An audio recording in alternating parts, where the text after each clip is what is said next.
The 2023 Ga East Municipal Best Farmer, Richard Kofi Age, said it is about time government intervened in the poultry industry to revamp the sector. Speaking at this year's Farmers' Day celebration at the Ahmadiyya International School, Agbogba, on the theme Delivery Smart Solution for Sustainable Food Security and Resilience, he said this year alone, a lot of poultry farmers have closed down their business due to high cost of production. The poultry industry now has become a very high capital intensive business. And of course, we don't also have any insurance. And so if cost of feed and fertilizer is also going up, it means that a lot of farmers wouldn't be able to produce. This year, a lot of farmers have winded up because of the high cost of feed and fertilizer. So that is why I used the opportunity to appeal to the government. Since there is no insurance for us, at least placing a subsidy on our feed and then fertilizers would be some form of a backbone for us so that we can produce and feed the nation. The situation is extremely bad because I remember when I started 5 years ago, a bag of maize was selling at like 60 cedis. But now it has gone up to like 255 cedis per bag. So the cost of feed is really killing us. This is not helping us to produce more to feed the nation. If we have subsidies on our feed, we can even produce to feed the whole nation, and we don't need to import our great stuff into the country. We can produce it at a competitive rate like we import. So that's my plea to the government. Meanwhile, Madam Ekuya Chemantin, the best agro-processor, also challenged people to take up that bold step and venture into agro-business. We all know that food plays a very important role in our lives. Okay, and as a woman, I work and play around food. So I don't think I'm in the wrong place at all.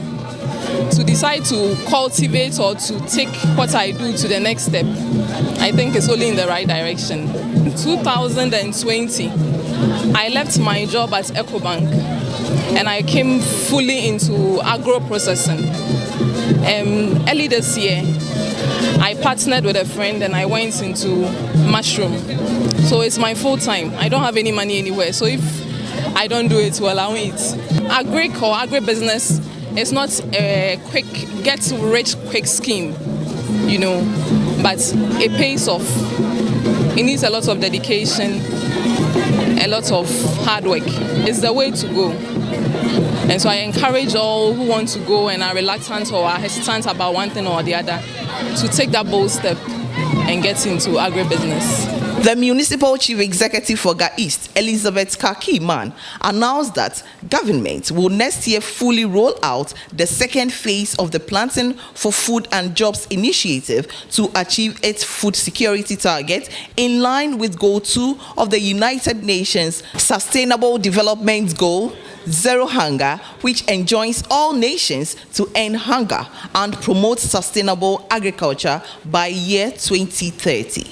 Government will soon roll out fully its flagship program, PFG 2.0, beginning next year, 2024, to deliver target solutions to the problems within the agricultural sector in line with the chosen theme for this year's Farmers' Day celebration.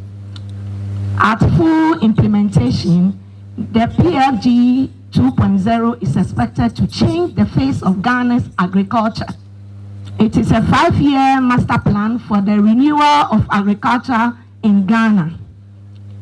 It represents a new trajectory that replaces the old input subsidy program with the new input credit scheme.